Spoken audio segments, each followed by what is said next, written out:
예, 반갑습니다. 2부 3단원 5번째 시간 충격량입니다. 자, 만일 타자가 날아오는 공을 친다고 할 때 이때 공의 운동량이 존재할 것입니다. 공은 질량을 가지고 그리고 일정 속도로 타자를 향해서 날아오고 있겠죠. 그때 야구공의 운동량과 이 공을 타자가 쳐서 공이 굉장한 속도로 빠르게 날아간다고 했을 때 이때 공의 운동량은 차이가 있을 것입니다. 당연히 치기 전과 치기 후의 야구공의 속도는 당연히 다를 것이기 때문에 분명히 운동량의 차이가 존재하게 되겠죠. 자, 이렇게 어떤 충격에 의해서 운동량의 변화가 생기는데 이 운동량의 변화를 충격에 의한 것이기 때문에 충격량이라고 표현을 합니다. 오늘은 이 충격량에 대해서 한번 배워볼 것입니다. 자, 충격량의 정의는요, 물체가 바로 충격에 의해서 운동량이 변화하는 양을 충격량이라고 합니다. 충격이라는 것 자체가 어떤 물체의 속도를 바꾸는 일이기 때문에 운동량의 변화를 충격량으로 표현을 하는 것입니다. 충격량을 구하는 공식은 그 충격을 가할 때 가해진 힘과 그 충격이 가해진 시간을 곱해서 나오게 됩니다. 그러다 보니까 단위는 힘의 단위인 뉴턴과 시간의 초의 단위인 세컨을 쓰게 됩니다. 자, 여기에 이런 총과 이런 총이 있다고 해보겠습니다. 과연 어느 총의 총알이 더 빠르게 날아가게 될까요? 예, 당연히 우리는 B라는 것을 짐작할 수 있지만 그 이유를 충격량으로 설명해보면 A총은 총신이 짧은데 반해서 B총은 총신이 굉장히 길다는 것을 알 수 있습니다. 자, 총신이 길다라는 것은요, 총신이 짧은 총보다 총알이 이 총신 안에 있는 시간이 더 길다는 얘기가 되겠죠. 같은 힘을 받더라도 시간이 더 길어지게 되면 충격량도 함께 올라가게 되면서 훨씬 빠른 그리고 큰 운동량으로 총알이 날아갈 수가 있는 것입니다. 자, 다시 정리해보면 힘을 받는 시간이 길면 길수록 그 충격량은 크게 됩니다. 다시 설명하면 이 짧은 총신을 가진 총보다 긴 총신을 가진 총 안에서 총알이 더 오랜 시간 힘을 받기 때문에 훨씬 먼 거리를 날아가는 것이죠. 자, 세로축이 힘이고 가로축이 힘을 받은 시간을 나타낸 그래프입니다. 자, 여기서 이 델타 T만큼 힘을 받았다고 할 때 그때 받은 힘이 이 정도입니다. 바로 F에 해당하죠. 자, 힘 F에서 델타 T만큼 받은 시간 할 때 이때 이 면적이 바로 충격량이 됩니다. 자, 왜냐하면 충격량은 뭡니까? 힘 곱하기 시간이기 때문이죠.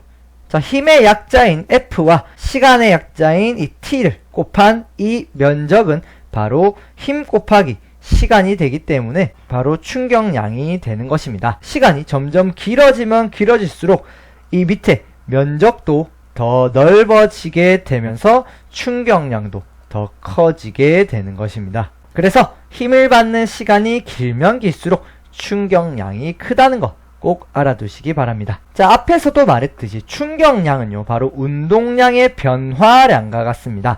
이것을 식으로 한번 나타내 보겠습니다.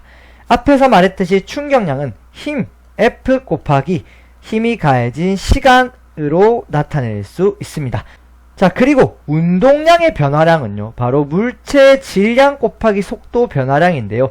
이것은 운동량 공식이 질량 곱하기 속도라는 것에서 올 수 있는데 원래 물체의 질량은 변하지 않으니까 운동량의 변화량은 그 물체 속도의 변화량과 비례하는 것이죠. 그렇기 때문에 운동량의 변화량은 물체의 질량 곱하기 물체의 속도가 얼마나 변했는지를 곱하여서 나타낼 수가 있습니다. 자, 그런데 선생님이 충격량과 운동량의 변화량이 같다고 했습니다. 충격량과 운동량의 변화량이 같으니까 힘 곱하기 시간은 물체 질량 곱하기 속도 변화량과도 같겠죠. 그래서 식을 이런 식으로 나타낼 수가 있는 것입니다. 힘 곱하기 시간인 충격량은요, 바로 물체 질량 곱하기 속도 변화량인 운동량의 변화량과 같다는 것을 알 수가 있는 것이죠. 자, 예시를 한번 나타내 보겠습니다. 자, 10m/s의 속도로 굴러가는 1kg인 공을 뻥 차서 50m/s로 변화시킬 때 충격량은 얼마일까요? 그림으로 나타내면 이렇게 10m/s로 날아가는 공을 배트로 치던가 발로 치던가 해서 힘을 가해서 더 빠르게 50m/s로 날아가게 하면 그때 충격량은 얼마일까요? 자, 계산을 해보면 차기 전에 공의 운동량은 공 무게, 질량인 1kg 곱하기 속도인 10m/s를 하면 몇입니까? 바로 10이라는 걸 알 수가 있습니다.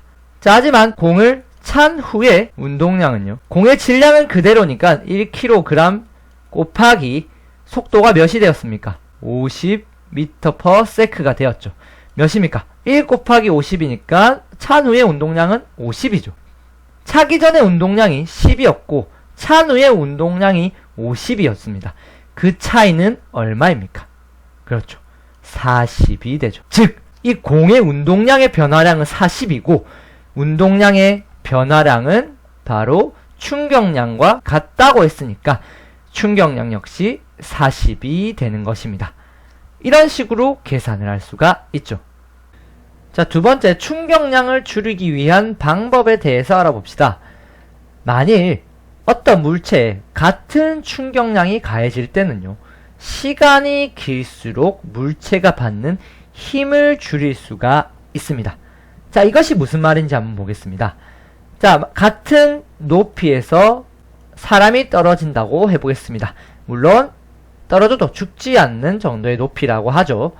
딱딱한 바닥에 떨어졌을 때 충격량을 S1, 에어매트를 깔아뒀을 때 사람이 받는 충격량을 S2라고 하겠습니다. 자, 누가 충격량이 강할 것 같습니까? 딱딱한 바닥에 떨어진 것이 훨씬 충격량이 많다고 생각할 수 있는데 사실 이 두 사람이 받는 충격량은 같습니다. 결국 같은 높이에서 떨어졌기 때문에 둘 사이의 충격량은 같은 게 됩니다. 자, 그러면 왜 딱딱한 바닥에 떨어졌을 때는 사람은 아프다고 생각할 텐데 왜 에어매트에 떨어지면 그렇지 않을까요? 그것은요, 딱딱한 바닥에 떨어진 사람은요, 이때 받는 충격량을 굉장히 짧은 시간 안에 모두 한 번에 받아들이게 되고, 반면에 에어매트를 깐 사람은 충격량을 긴 시간에 나누어서 이렇게 받게 되기 때문입니다.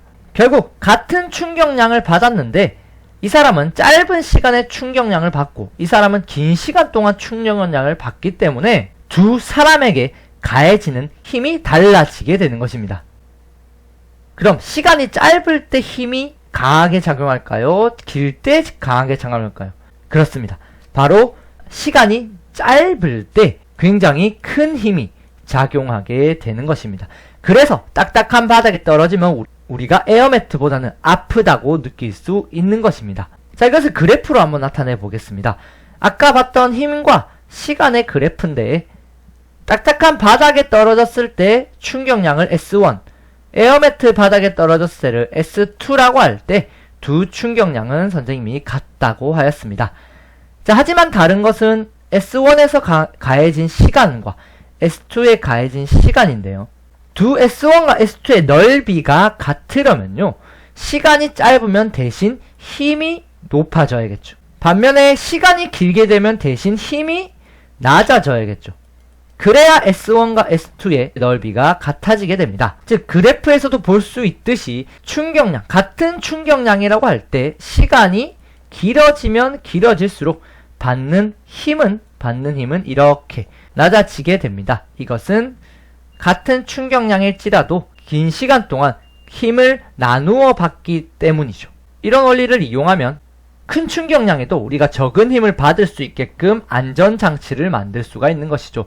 그 예가 바로 우리 자동차 사고가 날 때 쓰는 에어백이 그 예가 될 수가 있죠.